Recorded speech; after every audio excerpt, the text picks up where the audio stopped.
Boleh dong perkenalan dulu namanya, jabatannya, Ibu Julia sebagai guru apa di sekolah? Oke, baik. Assalamualaikum warahmatullahi wabarakatuh. Selamat sore, nama saya Ibu Puji Purworini, SSI MSI. Saya merupakan guru kimia di SMA Negeri 18 Medan. Saat ini jabatan saya adalah Wakil Kepala Sekolah Bidang Kurikulum. Sebenarnya saya bukan sarjana pendidikan aslinya. Sebenarnya aslinya itu sarjana sains. Nah, itu dari kuliahnya di tahun 2002, tamatnya di 2006. Kemudian di tahun 2011 saya kuliah magister kimia, dan alhamdulillah itu adalah beasiswa dari Bapeda Pemprov Su. Dan saat itu Dato Samsu Arifin yang jadi gubernurnya waktu itu. Jadi alhamdulillah saya dapat beasiswa itu dan menamatkan magister kimia itu di tahun 2013.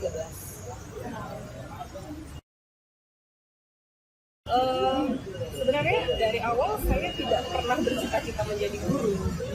Awalnya saya tuh punya cita-cita karena saya sarjana sains kimia. Tentunya saya pengennya jadi peneliti gitu. Saya suka bekerja di laboratorium. Tentunya itu jadi passion saya ya ketika dari SMA juga gitu. Nah, pasti berubah ya. Karena orang tua saya tidak setuju saya kerja di industri, menyarankan bahwa kalau perempuan itu baiknya jadi guru gitu. Padahal kalau menurut saya gender itu kan tidak masalah ya.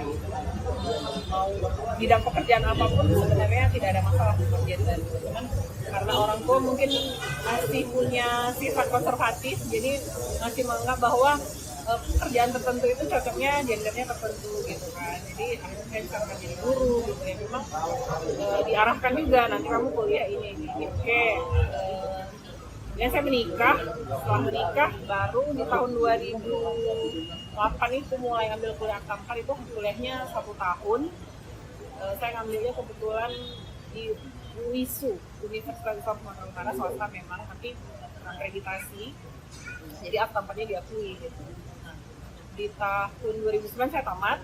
Nah, di November 2009 itu ada penerimaan CPNS Kota Medan gitu.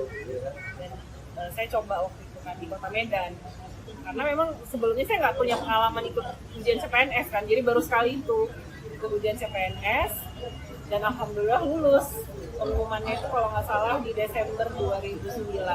Di 2010, TMT 1 Januari itu kami secara resmi diangkat oleh pemerintah Kota Medan. Jadi karena masih CPNS daerah, jadi memang masih CPNS Pemprov Medan. Jadi dari situ saya ditempatkan di SMA Negeri 18 Medan itu di bulan Mei 2010 sampai sekarang. Jadi kalau total mengajar PNS-nya itu 12 tahun. Tapi karena sebelumnya saya udah punya pengalaman juga bekerja di bidang pendidikan juga, yaitu di SMK Negeri 3 Medan, itu selama 3 tahun, jadi totalnya itu 15 tahun pengalaman mengajarnya di bidang pendidikan. Kan saya awalnya kan karena ngajar di SMK, yang saya hadapi itu kan siswa-siswa SMK, yang tentunya beda karakternya dengan siswa SMA kan. Triknya adalah karena di SMK itu kan mereka di lab ya, dan mereka itu targetnya itu adalah kerja. Jadi tentunya kedisiplinan saat bekerja di laboratorium itu yang kita ajarkan, gitu, bahwa di lab itu bekerja harus begini, segini, efisiensi, efektif itu wajib gitu. Nah, tantangan saya ketika di SMK itu adalah kebanyakan anak-anak yang sekolah di SMK itu adalah anak-anak yang menjadi pilihan terakhir gitu sekolah. Nah, jadi seperti itu kan konsepnya. Karena kan kalau kita lihat dari konsep di SMK itu tidak seperti itu gitu kan. Jadi anak-anak yang sekolah di situ kebanyakan anak-anak yang udah itulah pilihan terakhir mereka. Yang penting kerja gitu. Itu satu. Kedua, ya bandel lah pasti ya. Apalagi daerah situ, daerah SMK Negeri 3 itu kan daerah amplas. Katamso itu kan daerah-daerah padat penduduk yang bisa dibilang ekonominya menengah ke bawah. Artinya secara attitude mereka kurang gitu. Tetapi itu tantangan kita juga gitu. Tantangan kita sebagai guru bagaimana menerapkan attitude lah. Kebanyakan ya suka dukanya di situ sebenarnya. Saya menghadapi orang tua yang mungkin menganggap guru itu apa gitu ya. Kalau dulu kan orang tuh menghormati banget guru gitu. Jadi tantangannya adalah ketika mereka melihat gurunya tuh oh masih muda gitu. Jadi merasa mungkin apa gitu ya. Mungkin dipandang sebelah mata. Tapi saya coba sama anak-anak itu saya bilang bahwa apapun yang mengubah suatu bangsa itu, suatu kaum lah kita bilang kan, karena kita muslim gitu, itu adalah kita sendiri gitu. Jadi saya bilang kamu disekolahkan orang tua itu untuk bekerja, saya bilang kan.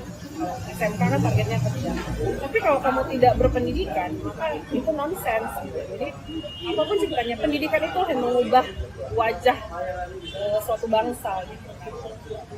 Pendidikan itu juga yang mengubah nasib orang gitu.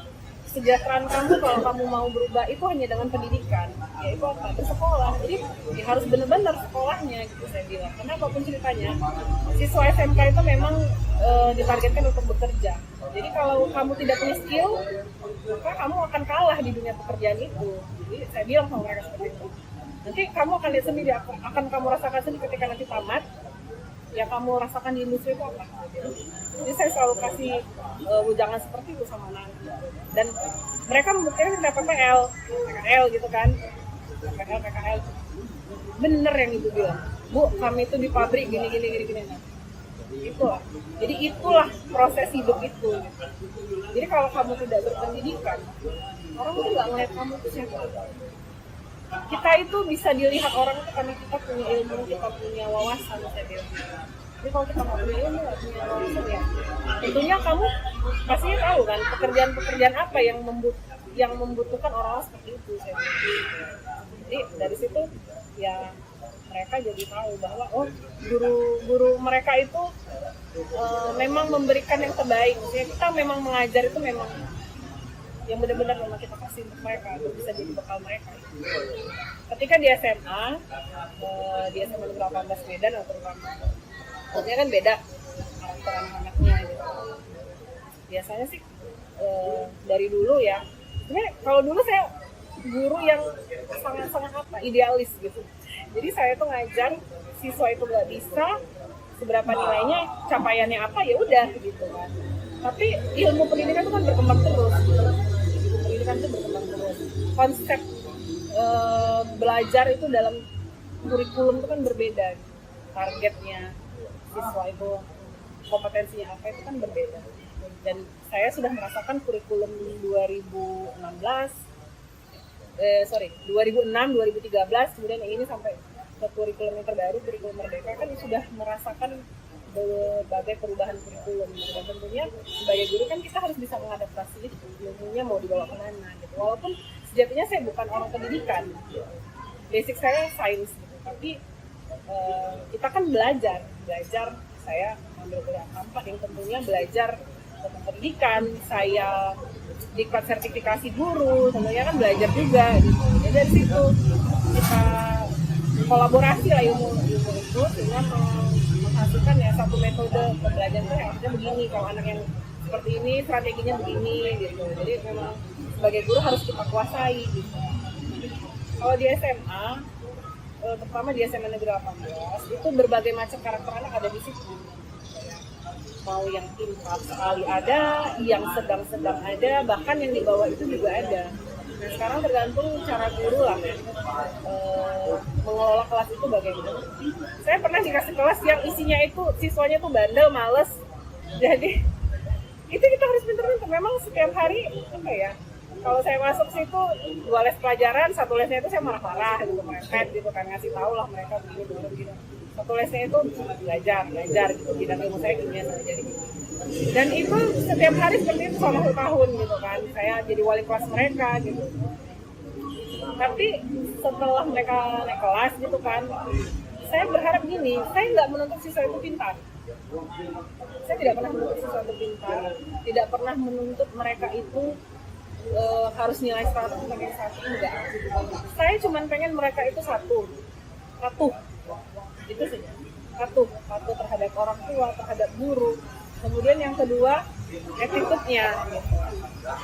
Saya tidak masalah mereka itu mau pintar ataupun tidak bisa, tidak ada masalah, karena konsep belajar itu kan berubah seiring dengan perjalanan waktu. Dan makin tua juga umur kan, kita jadi makin memahami kan, apalagi setelah kita punya anak, kemudian konsep mendidik anak itu bagaimana, karena seorang guru kan tidak hanya mengajar tapi juga mendidik, membina gitu kan. Ketika saya punya anak lebih dari satu, tentunya sebagai orang tua kan saya juga harus belajar memahami ilmu parenting. Jadi, ilmu parenting itu adalah ilmu bagaimana mendidik anak. Nah, itu juga saya terapkan di sekolah. Jadi artinya dengan berbagai macam karakter peserta didik itu, jadi di situlah kita masukkan ilmu parentingnya itu. Jadi anak yang dengan kondisi begini, kita tahu caranya harus begini. Jadi memang semua itu saling melengkapi ya. Jadi saya sebagai guru juga belajar ilmu parenting, saya belajar ilmu pendidikan, saya belajar ilmu sainsnya juga. Jadi itulah semua yang menjadi khasanah kita berpikir gitu. Jadi kalau sekarang kan konsep mendidik anak itu kan tidak lagi pada nilai, tapi lebih kepada attitude-nya dan sosial dan kecerdasan emosional. Kebanyakan para pendidik itu mungkin ya, saya tidak mengeneralisasi semua, mungkin tidak paham di konsep parentingnya. Dan konsep parenting yang tentunya kita adaptasi itu adalah konsep parenting dalam Islam. Jadi saya mencoba memahami itu, mencoba belajar di situ. Itu yang kita praktekkan. Mau siapapun peserta didik kita, sepanjang ilmu parenting itu masih nyambung, itu masih bisa kita praktekkan. Jadi kebanyakan siswa itu kalau yang bermasalah, dia SMA beberapa peserta, ujung-ujungnya nanti ke saya, ke wakil kurikulum gitu. Jadi di BK udah membal, di wali kelas udah membal, itu ininya ke saya gitu. Jadi penyelesaian akhirnya itu ke saya, baru setelah itu ke kepala sekolah. Tapi kalau bisa kan kita jangan sampai ke kepala sekolah dulu ya, ke saya dulu. Biasanya kalau saya mengkonseling siswa itu anaknya dikonseling, orang tuanya dikonseling. Karena saya memahami bahwa fitrahnya anak itu seperti apa. Fitrah anak itu ya nih, dia harus dinasehati, dia buat salah, dia harus butuh motivasi. Nah, yang memberikan itu siapa? Orang tua. Jadi saya selalu tekankan sama orang tuanya, jadilah figur yang terbaik di keluarga. Apapun ceritanya, anak itu kan awalnya di keluarga. Jadi kadang orang tua suka salah persepsi bahwa sekolah itulah tempat segala-galanya. Di situ anak itu dibina, dididik, diajari, kemudian pertama akhlak juga ya. Sebenarnya tidak 100% benar. Pesantren pertama, madrasah pertama, atau pendidikan pertama dari keluarga. Jadi harus orang tua dulu yang memberikan pendidikan sejak dini, baru setelah itu sekolah. Karena yang paling banyak nanti mempengaruhi karakter anak itu adalah lingkungan, bukan sekolah. Jadi kalau orang tua dan sekolah itu tidak bekerja sama untuk karakter anak itu, kita bisa ya lost generation kan, anak itu kehilangan karakter positif yang harusnya memang dia punya. Iya, jadi harapan saya seorang guru, saya pengennya gini, anak-anak Indonesia itu tidak hanya berprestasi tapi juga memiliki karakter yang sangat baik. Tentunya masalah pintar atau tidak pintar itu relatif ya kalau menurut saya. Tapi ketika anak itu dia tahu siapa dirinya dan dia punya karakter yang baik, itu sudah meng-cover semuanya. Jadi kecerdasan itu tidak harus dilihat dari nilai. Makanya saya sangat setuju dengan ibu guru siapa itu yang viral yang kemarin itu ya, bahwa nilai seorang anak itu tidak harus dilihat dari nilai angka di rapor. Terkadang benar kalau pengalaman dari saya sendiri, saya punya siswa dulu yang bandel banget ke sekolah gitu. Kalau saya bandingkan dengan siswa yang pinter, yang ranking 1 gitu kan, ketemu di jalan aja yang negur duluan tuh mahasiswa saya yang bandel itu, karena dia ingat gitu, oh saya pernah dimarahin sama Bu Puji, saya pernah ketangkep HP gitu ya, waktu belajar gitu, dia ingat gitu. Jadi saya bilang ya memang seperti itu. Justru anak-anak yang pintar yang apa, karena kalau ngeliat gurunya gitu kan, gitu gimana gitu kan, jadi kan ini sendiri gitu. Saya bahasa model guru yang ketika misalnya saya tahu itu siswa saya gitu, saya diam aja gitu. Saya mau lihat dia kenal apa enggak. Kebanyakan ya itu tadi, dia nggak negur, malah saya yang negur duluan gitu. Jadi ya nggak masalah sih, artinya ya itu dia. Cuman harapan saya itu nilai itu tidak harus dilihat dari angka, karena saya punya pengalaman sendiri. Anak saya sendiri itu bukan tipe anak yang pintar-pintar banget gitu, tapi saya merasa bahwa anak itu pasti punya kelebihan yang mungkin belum kita eksplor aja ininya gitu. Jadi setiap anak itu adalah juara, kalau bagi saya seperti itu. Jadi tidak pernah dan jangan juga mengkotak-kotakan anak itu ada pintar ada bodoh. Itu harapan saya, dan anak-anak Indonesia juga harus maju dan bisa bersaing dengan siswa-siswa yang ada di luar negeri, karena tentunya penting sekali gitu kita itu punya wawasan. Jadi ya tantangan ke depan untuk anak-anak sekarang adalah digitalisasi kan. Kita nggak bisa juga memungkiri bahwa kondisi pandemi itu membuat anak-anak kita itu jadi generasi home service, apa dari HP ya kan, Android gitu. Jadi sepanjang kita sebagai orang tua, orang dewasa yang bisa mengatur porsi mereka itu berapa lama mereka memegang gadget itu, sebenarnya itu yang bisa menolong mereka. Ini maju terus anak Indonesia. Gimana? Terima kasih.